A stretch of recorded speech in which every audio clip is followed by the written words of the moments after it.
Hey, what's up, my YouTube family? Thanks so much for tuning back into Money and Life TV. My name is Mike, the CPA, and my sidekick Chipper and I today have some really good information for you as we're going to be talking about the main differences that separate the rich and the poor. Now, these are all the things I believe that separate the rich from the poor. If you guys have different opinions, please make sure to share them in the comment section down below. Now, I really think multiple factors contribute to an individual becoming poor or rich during their lifespan, or during the course of their life.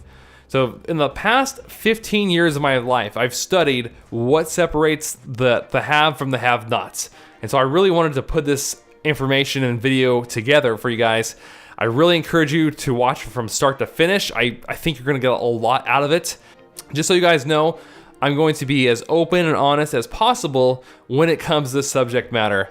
This video is truly for your entertainment and education only, and that's the true purpose of it. So if I say anything that offends you, I apologize, but please know that my intention is to not offend anybody, but to really just talk about this subject in great comprehensive detail as we're about to do here today. So stay tuned and let's start going over these details. And really the goal of this video is if we can understand what separates the rich from the poor, we can learn how we can better improve our own individual lives to get us closer to reaching our financial goals. All right, with that being said, guys, let's get started. I have some of these factors are financial related and some are not. And so let's kick things off with the first one is that I find the first thing that separates the rich from the poor is written goals. Wealthy individuals make time to write out their goals and they take them seriously, and that's very important. The wealthy take their goals seriously. Most people do not. They plan and they strategize, and by doing this process over and over again, they develop a clear sense of purpose and clarity in their life. They know what they want and they go after it. They develop discipline and eventually achieve their goals. What I found throughout the course of my life is the poor often never take time to write goals. And if they do, they rarely take them seriously. And I find this is the majority of the people in America. Did you guys find this to be true for yourself? But like if you go around and ask people, or I've done this myself, but if I've just asked normal everyday people who I know about their goals, or if they set goals on a regular basis, I can guarantee you that 90% of them or more will say no. If you try the same thing, is that most people just don't set goals. So what I'm saying here is the poor are usually unclear of what they want and they rarely think of their future or where their life is headed. This type of thinking, guys, and behavior leads to an undisciplined life. And lack of discipline eventually equates to a lack of success in all areas of life. Now, if you guys have ever read any books by Brian Tracy, if you were to ask him what's the number one factor in having success, you know what that is? You know what he'll tell you? He'll tell you it's discipline. And that is, so setting goals, in my opinion, helps me become a more disciplined person, and that's why the wealthy do so well, is because they have strategies, they have goals, they have plans. The poor and middle class, most of them do not. Number two, let's talk about how the rich and the poor spend their money and how they use debt. So the rich use debt to purchase assets or to help create assets. They use other people's money to acquire real estate investments or to aid them in launching a new business. The important takeaway here is that the rich borrow money to purchase things that will usually make them more money in the future. The rich when the rich use debt, what I've seen is they use debt to purchase assets, which the assets eventually increase their monthly income. Now, no. So when I say debt, guys, when I'm taking the rich take on debt, I mean like within reason. Okay, so if anybody takes on too much debt, it's gonna wipe them out. So when I say they're taking out debt, they take out debt within reason in an amount that won't make or break them financially. So guys, I think one of the largest reasons the rich are hundreds and even thousands of times richer than the poor and middle class in today's world and economy is because the rich take their money that they make and they focus it on purchasing assets. And so when one owns assets such as land, real estate, stocks, etc., inflation, as you guys know, is the dollar's purchasing power eroding over time. So inflation, as the dollar declines in value, which I've kind of talked about this in another video, but as the dollar declines in value, the value of the assets go up. So have you guys noticed so many people think that the cost of homes and whatnot is rising, but really What's truly happening is the value of our dollar is continuing to decrease. And that's why we see large increases in costs for things like homes, land, etc. So inflation literally makes the rich richer, which is why one of the reasons why they're exponentially richer, thousands of times richer than the poor middle class. I just wanted to make that very clear. Now, the poor middle class, let's talk about how they spend their money. The poor middle class use debt to buy stuff. They buy nice cars, bigger homes, toys, vacations, etc. Once they have too much stuff, they end up using a company like Public Storage. You guys have probably seen those public storage places all around the country, store all their excess items and things. And of course, that's another monthly expense to store all this junk they're not even using anymore. The poor accumulate liabilities, which often raises their monthly expenses. These expenses reduce their monthly cash flow, their monthly disposable cash flow they have at the end of each and every month. So basically, guys, the rich buy assets that make them more money. The poor and middle class often buy assets that actually make them poorer because they buy things that increase their monthly expenses, if that makes sense.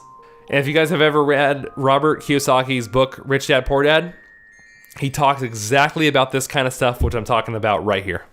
Number 3, let's talk about leverage. Now, Dan Lok, who is a very successful entrepreneur who's in his probably like mid to late 30s, he talks about leverage as being the number one factor, the number one difference between the rich and the poor.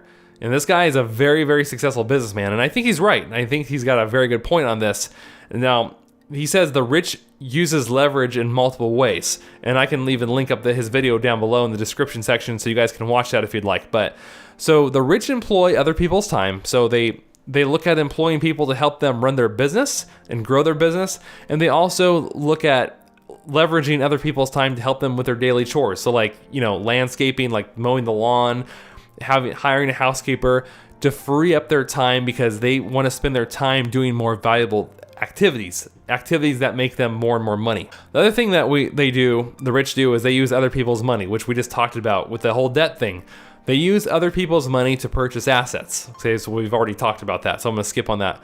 Then they also use other people's knowledge. That's number 3 here on this leverage concept, is that they learn from others. So they read books, they attend conferences, they attend seminars, and they really focus on, a lot of them find a mentor, somebody who can teach them everything they need to know to become successful in the field they're working in.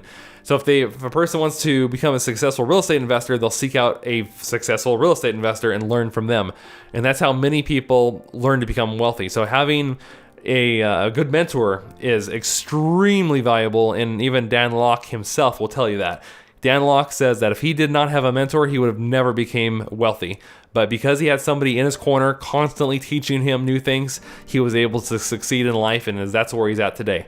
So the rich use leverage. Now, the poor middle class are often reluctant to hire other people, even if they have the money to do so. They believe in doing things themselves, and it's kind of the old way. If it's going to be done right, I need to do it myself. They do not use debt strategically, and they are hesitant. I find they are hesitant to give out their hard-earned money to purchase educational products or attend conferences. So these factors is that basically the poor middle class, they're not trying to use leverage, in which I think they should be if they can, or if they should find ways to leverage their time, leverage their knowledge and their experience so they can get further ahead financially and just in other areas of their life. But unfortunately, many of them don't think like that, which is why leverage is so powerful and why it makes the rich richer. Number 4, let's talk about money management, because this is extremely important. The people who are well off use budgets. They keep track of their money and their finances. They keep it very closely. They know what's going on with their taxes. They know what's going on with their investments, with their monthly expenditures and things like that. They run their finances like a business, is from what I found from all my years of studying. They're wealthy. And they make sure their money has a specific purpose. They take time to ensure they are on track to meet their financial goals. So they make time in their schedule to do these types of things. They do not live beyond their means, and they try to stay out of debt. And now, I know we just talked about debt, but by debt, I mean they try to stay out of consumer debt. So they don't want to have credit card debt, car loans, and things like that. They they do not spend their money frivolously until they can truly afford to do so. And last but not least, on the money management factor that I'm going to say here is that the excess money they make, they use it to invest, which increases their wealth even more. When it comes to money management, the poor and middle class often do not budget at all. In fact, I don't know if you guys know this, if I talked about this in my budget video, my free Excel budget spreadsheet video, but about 2/3 of the population actually don't even have a budget. They don't even consider it or take the time to do it. By not tracking their expenses, the poor and middle class end up spending their money foolishly and going into debt further. When they do have extra money, they often use it to buy more stuff, more toys. They chase status rather than pursuing wealth-building habits with their money.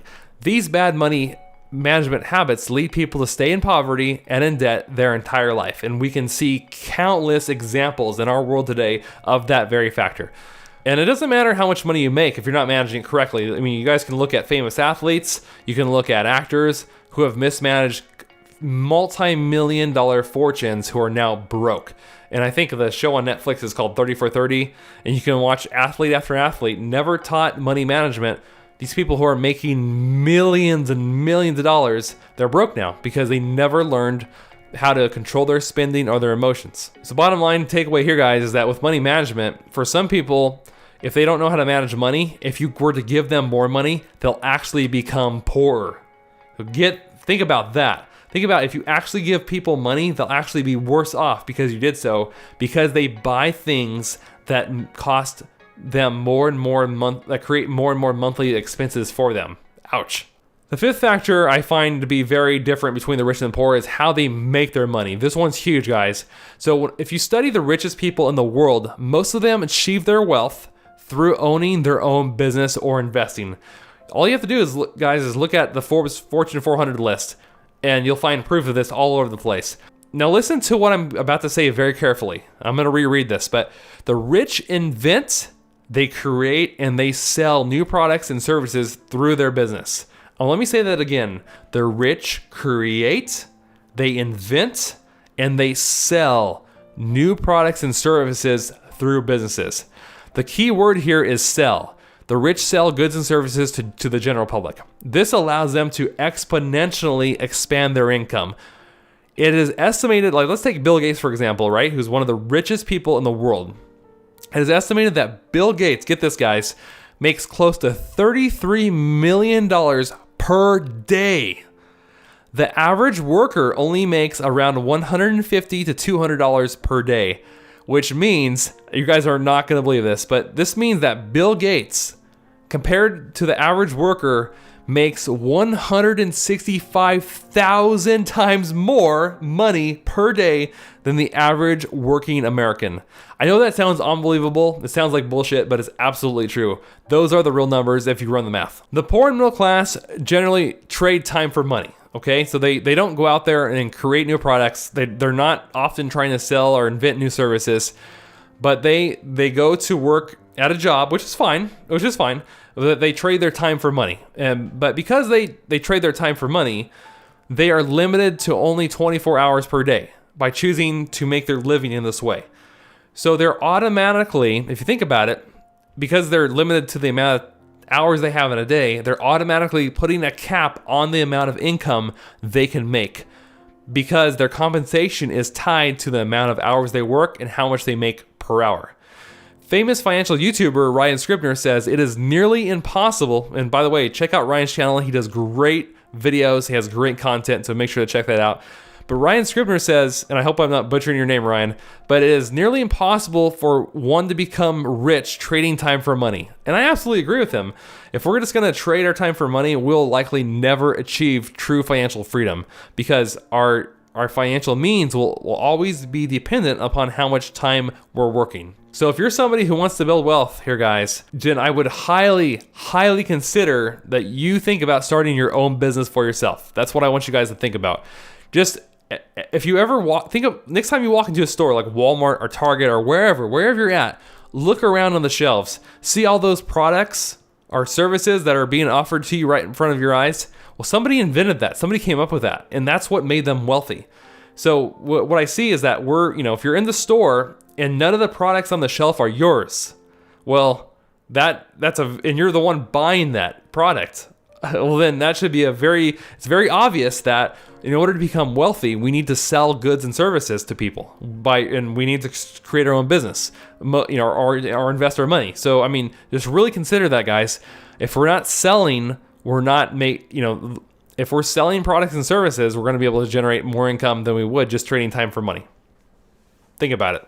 Number 6, let's talk about multiple streams of income. This one is fairly obvious, but if you study the wealthy people in America, they usually have multiple income streams. They might have wages, they might have business income, they might have rental income, dividend income, capital gain income, etc. The majority of their income usually comes from one source. So like usually if you study the wealthy, what I found is that they do primarily make their income from one main business or one main task or job, right?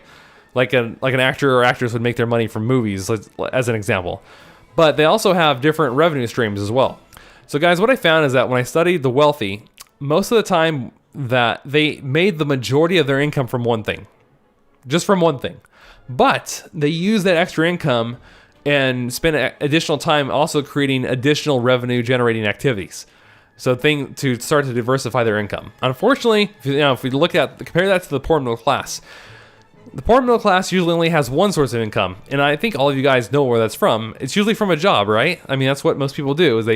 Over 90% of Americans are employees. That's how they make their living, and there's nothing wrong with that. That's a way of life, but that's where most people are at, and that's where most of them stay too. They believe as long as they have one source of income, they're fine. And I don't think most people think about trying to make more money outside of their day job, or I don't think most people try to think about starting their own business. Picture a stool, guys. Now, if I were to ask you, I hope you have that like image of the stool in your mind.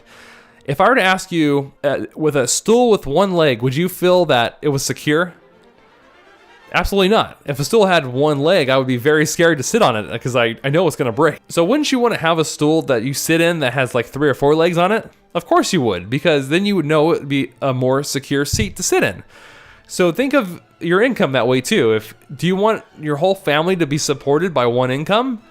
Probably not. So as quickly as you can, I would encourage you to diversify your income streams, because that's what the rich do. And that's why part of the reason they're so wealthy. Because if one thing goes down, they have other things to keep them afloat. They have other streams of income coming in regardless of what happens to their primary job or other jobs or whatever it may be. All right, guys, I've saved what I thought to be the most important for last. Time and interest. And let me explain about this. So the rich really value their time. So successful people in general, they really highly value their time. They realize that time is their most valuable asset. They use their time to be as productive as possible. So they use their time to achieve financial freedom by investing time working on passive income building activities. To initially do this, it often means working longer than an 8-hour workday. Let's be honest. A lot of successful people work much longer than 8 hours a day. Many of them work 9, 10, 11, 12 hours a day to eventually get to where they're at. But once they're there, they're there. However, upon achieving their financial goals, they gain more control over their schedule and life. They work on their personal goals. The wealthy often exercise and take care of their health. They think health is very important. They make time to develop high income producing skills. Dan Lok talks a lot about this in his books and in his videos, is the importance of taking time to develop high income skills.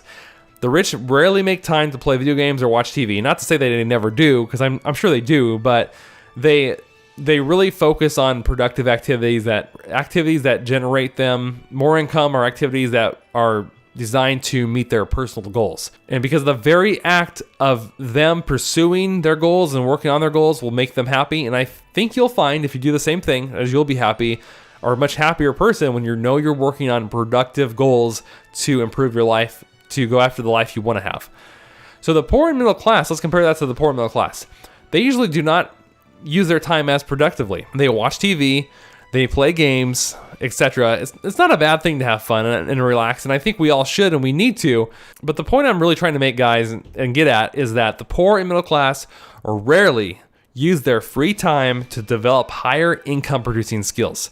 Okay, guys, so what I'm about to say next might offend some people, but I'm truly just being open and honest with you guys about what I found in the real world. So just please listen to hear what I have to say. So what I have found in the real world, time and time again is that most people, I find, do not want to work more when they get off work. So most people, after a full day of work, they just want to come home and relax. Nothing wrong with that. It's a great life. It's a choice, right? It's a choice we can all make.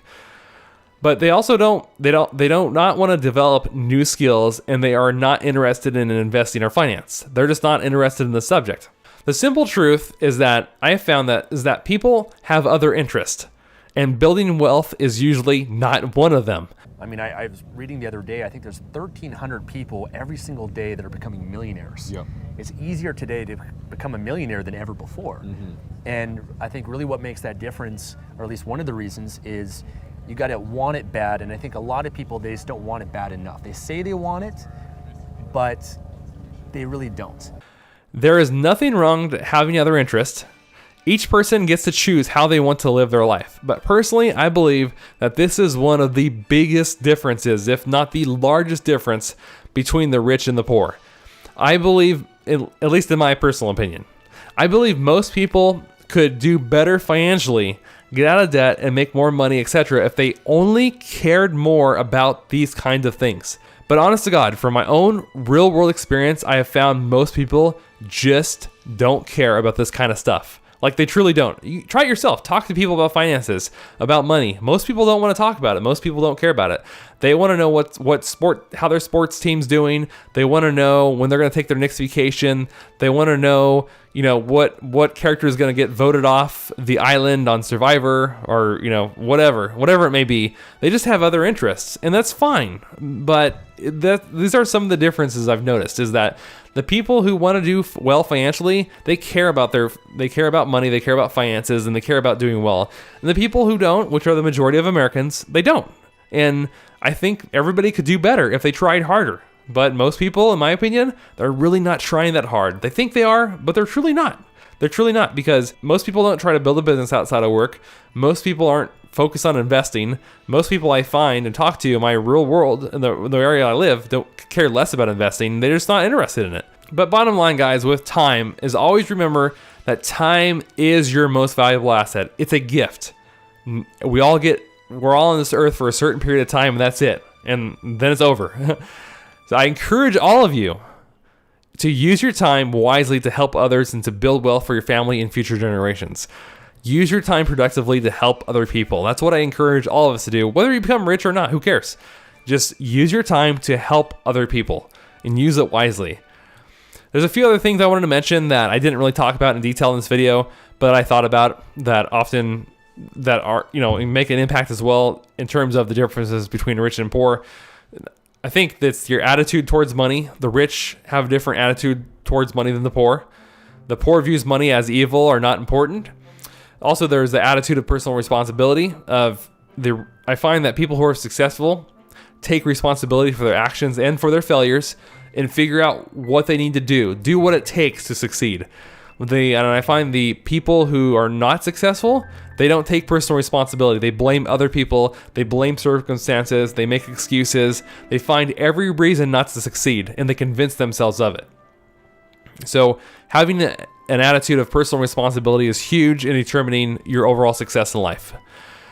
I didn't mention gambling. So a lot of poor people gamble. Well, the rich rarely gamble. There's very few people become wealthy by gambling, and most of them who win the lotto and stuff like that, they usually don't know how to manage their money, and they usually spend their entire lotto fortune after they've won it. The last thing I want to mention, guys, is I did not talk about college education, but college education does not guarantee success or wealth. So whether you're poor or whether you're rich, a college education is probably not going to make or break you. I found from studying the wealthy or successful people in general, these other factors that we discussed in this video is truly what makes or break them in the long run. It's having written goals. It's being intentional with how one spends their money and how one uses debt. It's using leverage. It's managing money well. It's making their money in a different way than being an employee. It's owning your own business or making your money or making it a living through investing. It's creating and focusing on generating multiple streams of income, not feeling secure with having only one income or one job. We need multiple income sources coming in to be truly financially secure. Using their time productively to develop wealth and to go after their personal goals and to pursue their interests and go after what they're truly passionate about. In my opinion, those are the main things, those factors that determines whether or not a person becomes wealthy throughout their life. And I hope you guys can see from this discussion, from this video, is that doing these things, guys, it's not just like a strategy, it's more of a lifestyle choice. It's a lifestyle to want to make your living through owning your own business. It's a lifestyle to invest consistently. It's a lifestyle to have goals. It's things that you don't just do once and stop. It's things that you do continually throughout your life. But if people do these things, I really believe that people will be much better off financially, potentially develop wealth, who knows, it could happen. But either way, I think people will do better financially if they focus on doing these things throughout the course of their life and develop these kind of habits. So I know I went over this information kind of fast, guys, so hope, if you have questions, let me know. But really, what do you guys think really separates the rich and the poor? Is there something I left out? Is there something that you feel I didn't mention? Please leave that in the comment section down below. I would love to hear what you guys think on this subject. It's a very fun topic to talk about, and I love researching and studying all this stuff, and I will continue to do so throughout the course of my life. So if you guys like the video, let me know by hitting that like button down below. I thought I would do something a little bit different than what I normally do on this channel. Be sure to share this information with a friend, especially with a friend who wants to do better financially. And of course, guys, as you know, be sure to subscribe to our channel, Money and Life TV, if you have not already. This channel, if you're brand new here, well, welcome. But this channel is all about helping people like yourself become fiscally fit. We teach finances, investing, and taxes on a regular basis. So be sure to subscribe before you leave today so you don't miss any of our future videos and uploads. All right, guys, I appreciate you so much. Thanks for taking time out of your day to hang out with me here on YouTube and watch this video with me. I hope you got a lot out of it. Like I said, this information I've put together for you guys is based on 15 years of my experience studying this stuff. And I think if you do these things, if we do these things, we can all be better off. So thanks so much, guys, for hanging out with me. I love y'all. I will see you in the next video. So until next time, have a good week. And always remember to live your life uncaged. Bye, guys. Peace.